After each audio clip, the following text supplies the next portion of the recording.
So welcome students. Last topic में we did homoatomic molecules, chapter carbon and its compounds, class 10 chemistry. So today we will do the topic heteroatomic molecules. So after going through today's lecture, you will understand about the term heteroatomic molecules and formation of heteroatomic molecules. तो आज के topic को जब हम complete करेंगे आज के video को, तो इसके बाद जो लर्निंग आउटकम्स हैं जो आपको इस टॉपिक को देखने के बाद समझ आएंगे वो है definition of the heteroatomic molecule and साथ में हेटेरोएटॉमिक मॉलिक्यूल की formation by sharing of electrons. Now the term is heteroatomic molecules. अब इसमें दो वर्ड्स हैं हेटेरोएटॉमिक में, hetero and atomic means atoms. Now the word hetero means, hetero word का meaning है different. Homoatomic में हमने पढ़ा था homo means same, मतलब same kind of atoms are present in the molecule. Now heteroatomic molecules में hetero means different. तो अगर हम word को देखें heteroatomic, different atoms, right? तो जो molecule form होगा उसमें जो different atoms हैं they form the term heteroatomic. अब इसकी definition, if the atoms participating in the covalent bond formation are different the molecules are called as heteroatomic molecules. कहता अगर कोवलेंट बॉन्ड फॉर्मेशन में जो एटम्स पार्टिसिपेट कर रहे हैं या जो एटम्स अपने इलेक्ट्रॉन्स को शेयर करके कोवलेंट बॉन्ड की फॉर्मेशन कर रहे हैं, अगर वो दोनों एटम्स डिफरेंट हैं, राइट, अगर वो दोनों एटम्स डिफरेंट हैं तो हमारे पास जो मॉलिक्यूल फॉर्म होगा वो हेटेरोएटॉमिक मॉलिक्यूल फॉर्म होगा.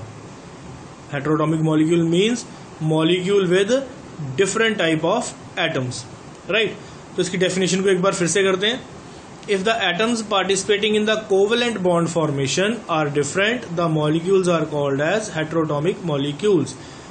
अगर कोवेलेंट बॉन्ड फॉर्मेशन में जो एटम्स पार्टिसिपेट कर रहे हैं, जो अपने इलेक्ट्रॉन्स को शेयर कर रहे हैं, अगर वो एटम्स डिफरेंट हैं then they will form the heteroatomic molecules with different atoms.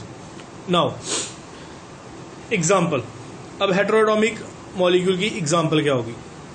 So in the molecule of water, हम example लेंगे water के molecule की, that is H2O. So in the molecule of water, the oxygen atom with atomic number 8 has electronic configuration 2,6. अब अगर आप atom के molecule को देखो तो इसमें दो डिफरेंट एटम्स हैं, एक है हाइड्रोजन एंड सेकंड है ऑक्सीजन. तो ये दोनों डिफरेंट एटम्स कंबाइन जब करेंगे, कोवलेंट बॉन्ड फॉर्मेशन करेंगे, तो they will form the H2O molecule. अब in the molecule of water the oxygen atom with atomic number 8 has electronic configuration 2,6, right.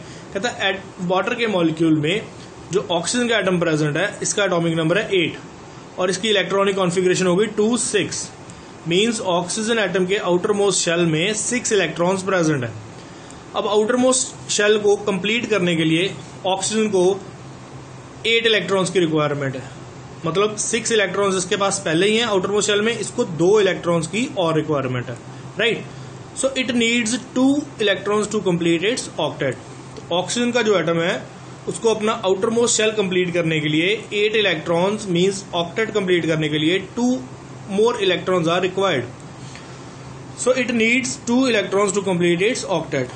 For this it shares 1 electron with each 2 hydrogen atoms.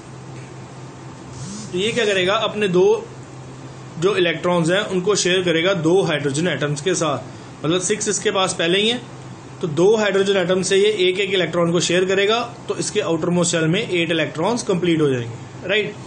अब इसकी formation देखते हैं, ये sharing कैसे करेगा. So now this molecule is heteroatomic in nature with different atoms. तो ये जो हमारा मॉलिक्यूल है वाटर का, this is heteroatomic in nature, क्योंकि इसके पास 2 डिफरेंट एटम्स हैं, हाइड्रोजन एंड ऑक्सीजन, राइट. अब अगर हम आउटर मोस्ट शेल की इलेक्ट्रॉनिक कॉन्फ़िगरेशन लिखते हैं तो ऑक्सीजन के पास 1 2 3 4 5 6 electrons in the outer most shell. Hydrogen का एटॉमिक नंबर इज 1, तो हाइड्रोजन के आउटर मोस्ट शेल में 1 इलेक्ट्रॉन. अब 2 हाइड्रोजन है H2, तो ऑक्सीजन अपना एक इलेक्ट्रॉन हाइड्रोजन के एक इलेक्ट्रॉन के साथ शेयर करेगा, राइट. तो 2 हाइड्रोजन के एटम्स आ गए, 1 ऑक्सीजन का एटम आ गया. अब हाइड्रोजन के आउटर मोस्ट में 1 इलेक्ट्रॉन, दूसरे हाइड्रोजन एटम के आउटर मोस्ट में 1 इलेक्ट्रॉन और ऑक्सीजन के आउटर मोस्ट में 1 2 3 4 5 6 इलेक्ट्रॉन।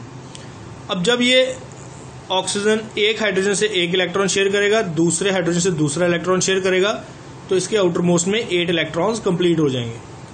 और हाइड्रोजन जो है उसको एक इलेक्ट्रॉन चाहिए अपना डुप्लेट कंप्लीट करने के लिए, तो वो जब एक इलेक्ट्रॉन ऑक्सीजन के साथ शेयर करेगा तो उसका भी डुप्लेट कंप्लीट हो जाएगा, मतलब दोनों स्टेबल हो जाएंगे। अब शेयरिंग होगी कैसे? ऑक्सीजन जो है इसके पास 1 2 3 4 5 6 इलेक्ट्रॉन्स और 1 इलेक्ट्रॉन ये वाले हाइड्रोजन का, 1 इलेक्ट्रॉन ये वाले हाइड्रोजन का। तो ये जो सर्कल है हमारा, ये सारा शो कर रहा है कि ऑक्सीजन ने एक एक इलेक्ट्रॉन जो है वो हाइड्रोजन से भी शेयर कर लिया। तो ऑक्सीजन के पास अब टोटल इलेक्ट्रॉन्स हो गए 1 2 3 4 5 6 7 8 इलेक्ट्रॉन्स कंप्लीट। अब अगर हम हाइड्रोजन की बात करें तो ये वाले हाइड्रोजन को एक इलेक्ट्रॉन की रिक्वायरमेंट है, तो ये वाला जो सर्कल है ये शो कर रहा है कि हाइड्रोजन ने ऑक्सीजन के साथ एक इलेक्ट्रॉन शेयर किया। तो ये वाले हाइड्रोजन के हो गए 1 2 electron in the outer most shell. Second hydrogen को देखें तो इसने एक इलेक्ट्रॉन शेयर कर लिया, तो ये सर्कल शो कर रहा है कि हाइड्रोजन ने एक इलेक्ट्रॉन ऑक्सीजन एटम के साथ शेयर किया। तो ये वाले हाइड्रोजन के 2 इलेक्ट्रॉन्स हो गए 1 2। अब दोनों ने single pair of electrons share किया आपस में, तो hydrogen single bond oxygen single bond hydrogen and H2O molecule will be formed. तो ये जो हमारी डायग्राम है, this is showing sharing of electrons between hydrogen and oxygen atoms in water molecule H2O molecule. तो ये डायग्राम जो है ये हमें शो कर रहा है शेयरिंग ऑफ द इलेक्ट्रॉन्स। अब single pair of electron share हुआ तो सिंगल बॉन्ड इज फॉर्म्ड, और ये आ गया हमारा H2O molecule, that is heteroatomic molecule with different atoms, that is hydrogen and oxygen. तो स्टूडेंट्स, ये था हेटेरोएटॉमिक मॉलिक्यूल्स की डेफिनेशन और उसका एक एग्जांपल कि हाउ हेटेरोएटॉमिक मॉलिक्यूल्स आर फॉर्म्ड।